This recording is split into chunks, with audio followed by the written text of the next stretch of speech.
ভয় পাচ্ছেন?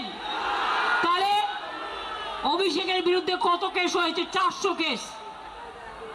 ওরা তো ভয় পাচ্ছে না, কারণ ওরা জানে এটা অসম্মান করবার, এটা ভয় দেখানোর। কোনো কেসে এভিডেন্স দিতে পারবে না, কোনো কেসে এভিডেন্স দিতে পারবে না।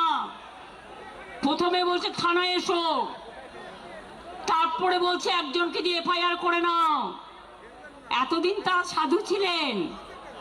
যদি তোমার কমপ্লেন থাকে এতদিন কেন এফআইআর করনি?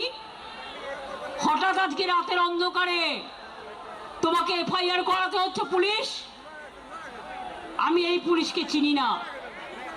আমি মনে করি পুলিশ নিরপেক্ষভাবে কাজ করবে। নীলাদ্রিদা এই মুহূর্তে আমার সাথে রয়েছেন, বিজেপি বিধায়ক।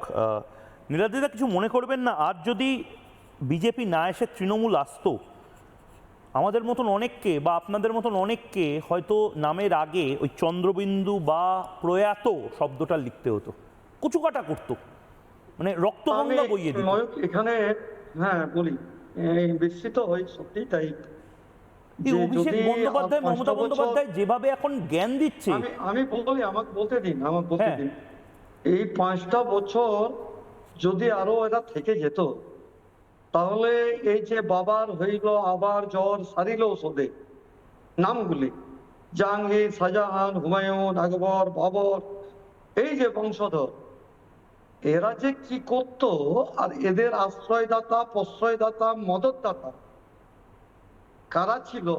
আজকে এই যে পিসিএন ভাইপো কোম্পানি একটা র্যাকেট করেছিল, যারা কি খায়নি বলুন তো? কয়লা, গরু, বালি, পাথর, পায়খানা, কি খায়নি এরা? কি খানটা নেই খেয়েছে এরা, যে এরা হজম করতে কিভাবে যে, মানে এটা মেশিন, মানে হজম শক্তিটা কতটা, সেটা এখন চিন্তার বিষয়। আর দেখুন, আমরা তো দীর্ঘদিন দেখেছি, সিপিএম এরও 34টা বছর আমরা দেখেছি। আমি তো দেখেছি খুব কাছ থেকে, হ্যাঁ, শুকুর আলী, সুশান্ত ঘোষ, এই যে মানে আমাদের যারা আরো সব ছিলেন আর কি, তো এদেরকে ছাপিয়ে গিয়ে এই 11 থেকে 26 অব্দি কি করেনি এরা?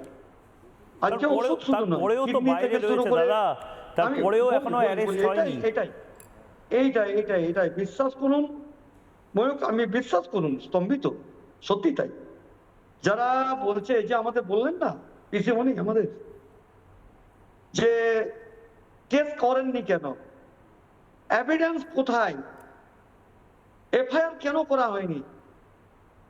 উনি যদি শুনছেন, আমি জিজ্ঞাসা করতে চাই, উনাকে 98 সাল থেকে খুব কাছ থেকে দেখেছি, যখন এনডিএ জোটে ছিলেন। কালীঘাটের বাড়িতে আমি গিয়েছিলাম, বাঁকুড়া থেকে।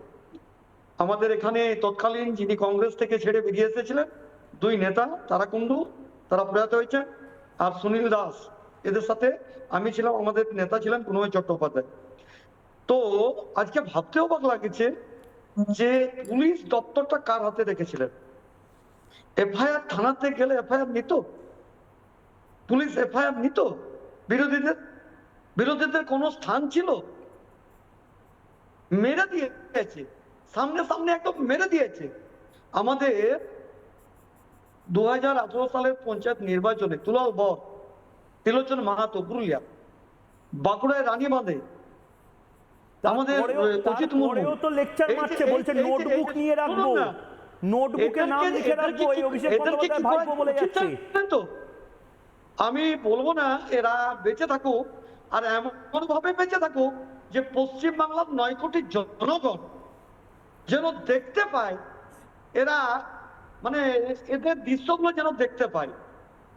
আমি ঈশ্বরের কাছে প্রার্থনা করি এরা যেন মানে জীবনের আয়ু আরো অনেক বাড়ুক, কিন্তু এমন ভাবে এরা বাকি জীবনটা কাটা যেটা পশ্চিমবাংলার 9 কোটি মানুষ যেন এদেরকে দেখতে পারে। এরা কি করেনি বলুন তো?